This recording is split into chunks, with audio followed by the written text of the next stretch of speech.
Holis Akbar Nugroho akan menjelaskan tentang manajemen pemasaran pendidikan dan strategi pemasaran jasa pendidikan kelompok pertama. Nah, dalam makalah kali ini akan dibahas 3 hal, yaitu pengertian konsep dasar manajemen pemasaran pendidikan, dan yang kedua adalah karakteristik jasa pendidikan, dan yang terakhir adalah strategi pemasaran pendidikan.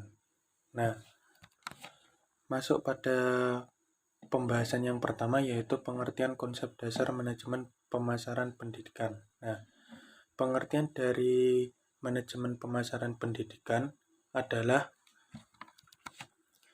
posisi kita dalam mempelajari sebuah proses pengawasan, pengendalian, dan pengelolaan kegiatan pemasaran yang berkaitan dengan transaksi jasa pendidikan agar mencapai tujuan yang diinginkan lembaga atau organisasi secara efektif dan efisien. Dalam prosesnya, manajemen pemasaran pendidikan memiliki beberapa konsep dasar. Yang lebih jelasnya ada 8 konsep dasar. Yang pertama adalah hajat atau kebutuhan. Yang kedua adalah keinginan. Ketiga adalah harga atau nilai. Keempat adalah kepuasan pelanggan. Kelima mutu. Keenam pertukaran. Dan ketujuh adalah hubungan. Dan yang terakhir atau kedelapan adalah jaringan. Dalam 8 konsep dasar tadi dapat disederhanakan menjadi 4 inti konsep manajemen dalam pemasaran pendidikan, yaitu konsep produksi, yang kedua konsep produk, yang ketiga konsep penawaran, dan yang keempat adalah konsep pemasaran. Masuk pada karakteristik jasa pendidikan. Yang pertama, pengertian. Jasa pendidikan merupakan pelayanan yang dilakukan dan diberikan seseorang yang berkaitan dengan pendidikan, tidak berupa kebendaan yang dapat merubah dan dapat mengubah pola pikir, tingkah laku pada diri manusia dengan metode atau jalan pembelajaran, pelatihan, atau pembiasaan. Setelah kita mengetahui pengertian jasa pendidikan, kita akan menjelaskan karakteristik dari jasa pendidikan, yang jumlahnya ada 7. Yang pertama, jasa tidak merupakan barang atau sesuatu yang dapat disimpan dan dikonsumsi setelah diproduksi. Dan yang kedua, jasa tidak terikat oleh waktu dan tempat. Yang ketiga, konsumen adalah bagian dari integral proses produksi jasa. Yang keempat, produsen mengetahui bahwa konsumen berpartisipasi dalam sebuah peran dalam pengadaan barang. Yang kelima, perubahan yang terjadi pada konsep pemanfaatan. Yang keenam, marketing atau penghubung jasa adalah bagian dari proses produksi jasa. Dan yang terakhir, kualitas dari jasa tidak dapat dirubah saat proses produksi berlangsung. Bismillahirrahmanirrahim. Saya akan melanjutkan yang telah disampaikan oleh Mas Kholis tentang manajemen pemasaran pendidikan dan strategi pemasaran jasa pendidikan. Strategi pemasaran. Dalam sebuah manajemen pemasaran pendidikan, pasti terdapat proses promosi dengan menggunakan strategi-strategi yang menarik minat konsumen atau partisipan yang menjadi objek tujuan pemasaran pendidikan. Adapun strategi pemasaran pendidikan ada 6, yaitu yang pertama, strategi membangun hubungan antara produsen dan konsumen dalam membuat atau menghasilkan sebuah produk. Kerjasama yang baik antara satu dengan yang lain merupakan keharusan. Salah satu caranya adalah membangun sebuah hubungan kerjasama dalam menyongkong permasalahan ataupun pekerjaan jalan demi tercapainya tujuan produksi, dan membangun hubungan baik dengan pelanggan sebagai cara mendapatkan kepercayaan masyarakat. Nomor 2 yaitu strategi pasar. Dalam strategi pasar terdapat 3 orientasi, yaitu orientasi pelanggan, orientasi pesaing, dan koordinasi interno-fungsional, di mana hal ini dilakukan dengan cara membuat produsen berkreasi menciptakan inovasi-inovasi unggul yang dapat memberikan kepuasan bagi konsumen dalam jangka panjang. Dari ketiga hal orientasi tadi memberikan pemahaman pada hasil produksi 3 sudut pandang berbeda. Adapun penjelasan dari 3 orientasi pasar strategi pasar adalah yang pertama orientasi pelanggan. Kebutuhan dan perbuatan yang dilakukan oleh pelanggan merupakan pendukung terciptanya kreasi-kreasi yang dapat memenuhi kebutuhan pelanggan, di mana pelanggan menjadi target utama pemasaran.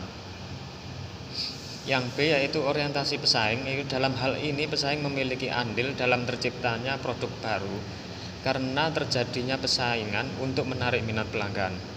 Kita juga dapat mengetahui kekuatan dan kelemahan yang dimiliki pesaing pada strategi yang akan mereka lakukan, atau kita dapat menebak strategi apa yang akan mereka lakukan. Yang C yaitu koordinasi interfungsional. Usaha mengerahkan semua sumber daya yang ada dengan koordinasi yang baik agar terciptanya sebuah produk yang sesuai dengan target, memberikan kepuasan pada pelanggan. Yang nomor 3 yaitu strategi inovasi. Dalam strategi inovasi merupakan suatu penemuan baru di mana hal itu berbeda dengan sesuatu yang sudah ada atau sudah dikenal. Dalam pemasaran pendidikan, kita memberikan inovasi pembelajaran atau metode pendidikan yang berbeda dengan model atau metode yang ada, maka partisipan menjadi puas terhadap hal baru tersebut. Yang nomor 4 yaitu strategi perubahan.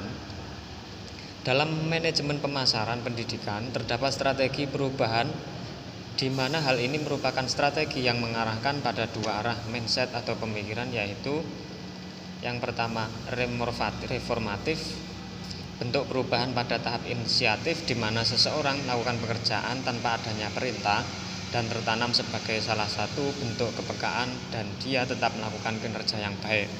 Yang B yaitu deformatif, bentuk perubahan seseorang pada sesuatu yang tidak baik karena faktor tidak dapat dikendalikannya emosi dari orang tersebut. Perubahan ini terjadi seperti perdebatan yang awalnya rileks menjadi tegang karena emosi yang memuncak. Yang kelima yaitu strategi jasa. Dalam strategi jasa kita mengandalkan prestasi yang dimiliki produk berupa kualitas yang ada pada diri produk atau guru yang berkaitan dengan pendidikan dan dapat dipercaya oleh konsumen dengan pembuktian, pengalaman, prestasi, dan lain-lain. Yang nomor 6 yaitu strategi produk. Dalam strategi produk terdapat 3 model, yaitu yang pertama produk line. Pemasaran yang dilakukan dengan dipanjangnya barang yang serupa di tempat yang sama secara bersamaan dengan mutu barang yang sama, tetapi berbeda tipe dengan nilai jumlah jual sama. Yang B product development, usaha yang dilakukan dengan cara menambah banyaknya beragam produk di pasaran dengan mutu sama. Yang C product diversification, strategi dengan memperbaiki produk lama dengan menambahkan item tertentu yang mengubah tipe, warna, dan lain-lain pada produk tersebut.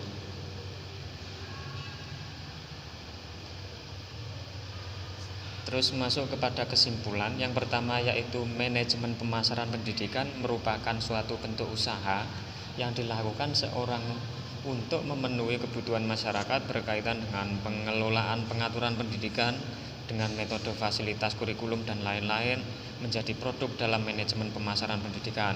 Nomor 2 yaitu dalam manajemen pemasaran pendidikan, jasa pendidikan adalah bahan yang menjadi salah satu produk di mana produk tersebut tidak berupa barang atau benda yang dapat diperjualbelikan.